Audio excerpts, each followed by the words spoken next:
அனைவருக்கும் வணக்கம். ஜோதிடர் சுபாஷ் ராயப்பன் பேசுகிறேன். இந்த பதிவில் குரு பெயர்ச்சி பலன்கள் காணலாம். வருகின்ற பராபவ வருடம் வைகாசி மாதம் 18ஆம் நாள் ஆங்கில தேதிப்படி 1/6/2026 திங்கட்கிழமை இரவு மணி 1:50 அளவில் குருபகவான் மிதுன ராசியிலிருந்து கடகராசிக்கு பயிற்சி ஆகிறார்.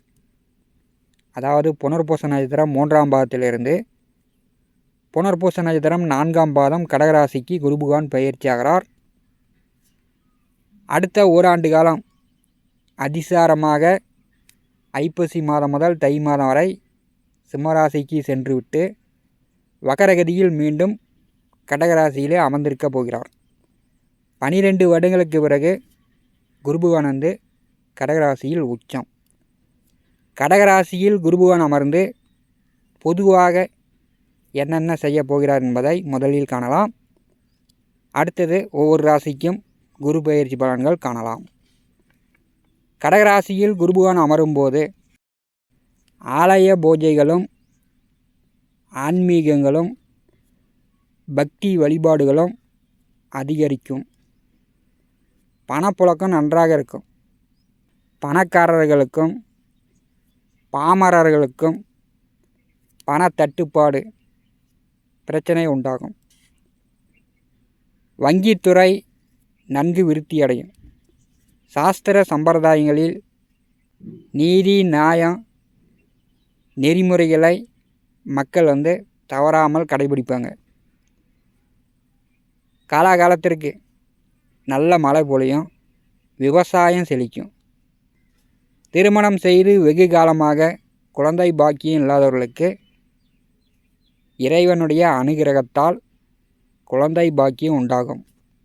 வங்கிகள், பள்ளிக்கூடம், கல்லூரிகளில், தெய்வ சந்நிதிகளிலும் ஆசிரமங்களிலும் இருக்கக்கூடிய குறைகள் இந்த வருஷத்தில் வெளிப்படும்.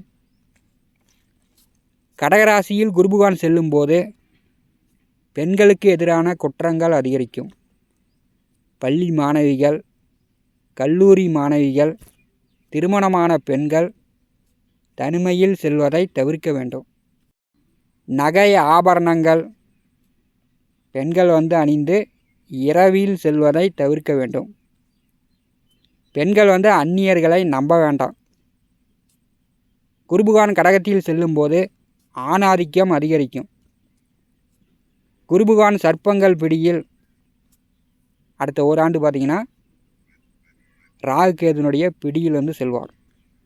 ஆண்கள் உடல் ஆரோக்கியத்தில் கவனமாக இருக்க வேண்டும். மது, மங்கை, சூது, அதிர்ஷ்டங்கள் வழியில் பணத்தை அதிகம் இழக்க நேரும். பணத்தை இழந்து தற்கொலை பண்ணக்கூடிய சூழ்நிலை கூட ஏற்படும். ஆண்கள் உடல் ஆரோக்கியத்தில் கவனமாக இருக்கணும். இதெல்லாம் பொது பலன்கள்.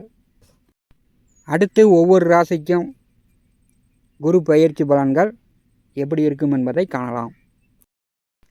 மிதுன ராசி அன்பர்களுக்கு குரு பயிற்சி பலன்கள் காணலாம். மிதுன ராசிக்கு 7ஆம் வீட்டிற்கும் 10ஆம் வீட்டிற்கும் அதிபதியானவர் குருபகவான். கடந்த 2 வருடமாக குருபகவானுடைய சஞ்சார நிலை சரியில்லை. இந்த பராபவ வருடம் பார்த்திங்கன்னா தனம், வாக்கு, குடும்பஸ்தானத்திலே முதல் 5 மாத காலம் சஞ்சாரம் செய்கிறார். பிறகு ஒரு 3 மாத காலம் 3ஆம் இடமான சிம்ம ராசிக்கு பயிற்சியாகிறார். மிதுன ராசிக்கு 2வது வீட்டிலே குருபகவான் வரும்போது 12 வருடங்களுக்கு பிறகு உச்சம் பெற்று சஞ்சாரம் செய்வார். இதனால் இந்த வருஷம் பார்த்திங்கன்னா கடந்த 2 வருடம் 3 வருஷம் கணவன் மனைவிக்குள் சண்டை போட்டு பேசாமல் இருப்பவர்கள், பிரிந்து இருப்பவர்கள் இப்போ ஒன்று சேருவீர்கள். சந்தோஷமாக பேசுவீங்க. குடும்பம் ஒற்றுமையாகும். மிதுன ராசி என்பதற்கு 2வது வீட்டிலே குருபகவான் இருக்கும்போது குரு பலன் சிறப்பாக இருக்கிறது. திருமண வயதில் உள்ளவர்களுக்கு திருமணம் நடக்கும். இப்போ வரன் பார்த்தீங்கன்னா வரன் செட் ஆகும். 2வது வீட்டிலே குரு பகவான் இருக்கும்போது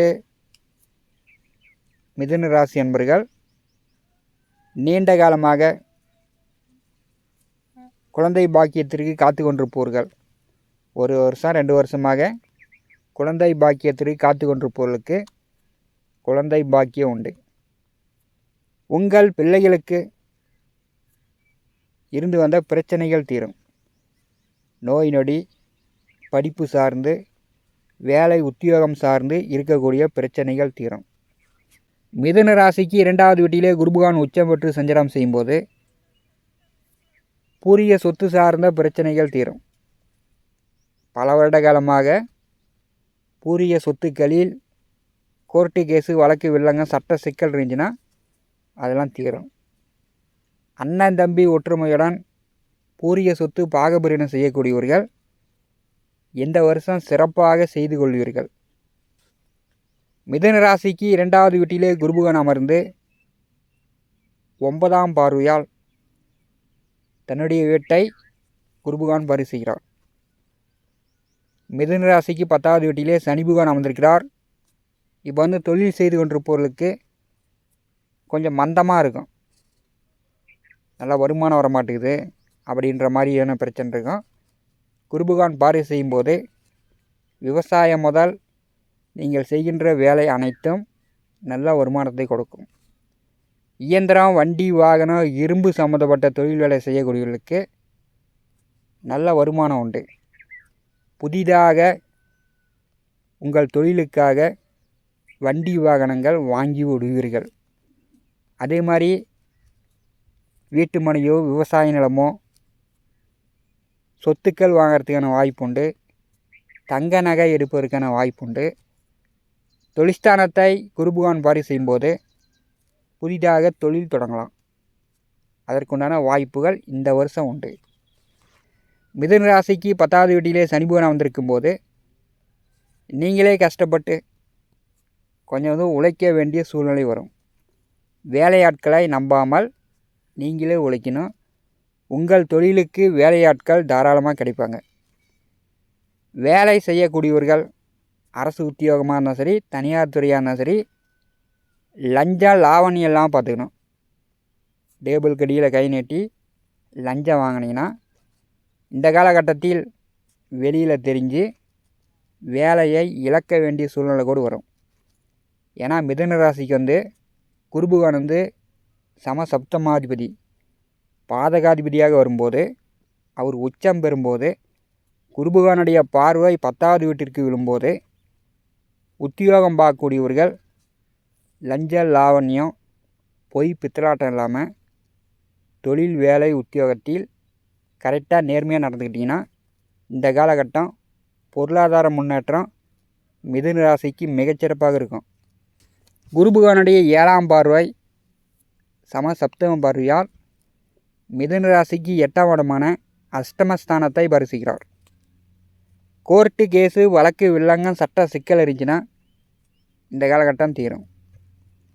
எவ்வளோ கடன் இருந்தாலும் சரி, கடனை கொடுத்து அடைக்கிற அளவுக்கு உங்களுக்கு பண வரத்து உண்டு. அதே மாதிரி இன்சூரன்ஸ் மூலம், விபத்துகள் மூலம் உங்களுக்கு நிலுவையிலிருந்து வர வேண்டிய பணம் இந்த காலகட்டத்தில் வரும். 8வது வீட்டை குரு பகவான் பார்வை செய்யும்போது ஐப்பசி, கார்த்திகை, மார்கழி இந்த மாதங்களில் வண்டி வாகன போக்குவரத்தில் கவனமாக போயிட்டு கவனமாங்க. சிறு சிறு விபத்து ஏற்பட வாய்ப்பு உண்டு. படித்து கொண்டிருப்பவர்கள் நன்றாக படித்து அதிக மார்க் எடுத்து பாஸ் பண்ணுவீங்க. 2வது வீட்டிலே குரு பகவான் உச்சம் பெற்று சஞ்சாரம் செய்யும்போது இந்த வருஷம் சர்ப்பங்கள் பிடியில் செல்வார். நீண்ட காலமாக குலதெய்வ வழிபாடோ அல்லது இஷ்டதெய்வ வழிபாடோ நீங்கள் நேர்த்திக்கடன் வச்சுருந்தீங்கன்னா இந்த வருஷம் உங்கள் வேண்டுதலை நிறைவேற்றி கொள்ளலாம்.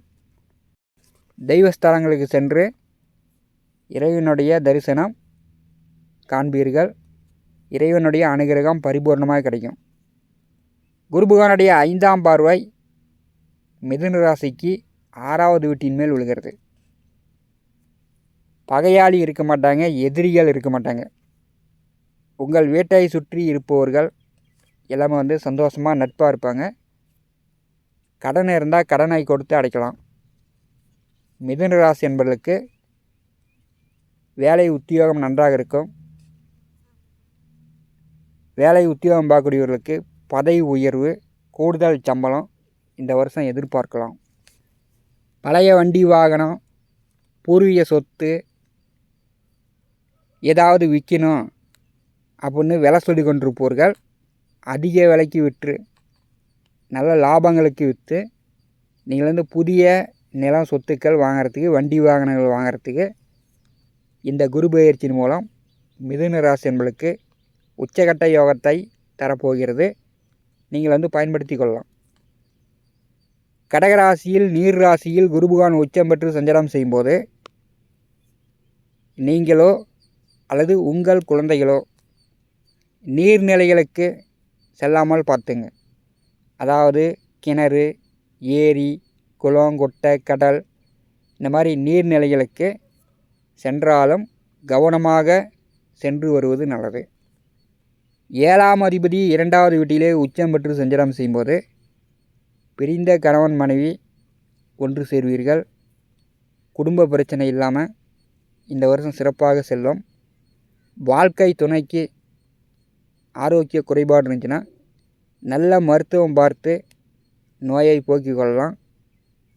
பெரிய அளவு மிதுன ராசி என்பவர்களுக்கு இந்த குரு பெயர்ச்சி பொருளாதார ரீதியாக உங்களுக்கு சாதகமாக இருக்க போகிறது.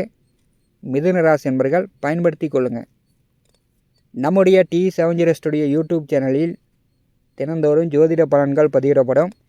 நம்முடைய சேனலை பார்த்து கொண்டிருக்கக்கூடிய அன்பர்கள், இதுவரை சப்ஸ்கிரைப் செய்யாத அன்பர்கள் மறக்காமல் நம்முடைய சேனலை சப்ஸ்கிரைப் செய்து கூட இருக்கின்ற ஆல் பட்டன் அழுத்திங்க. நன்றி, வணக்கம்.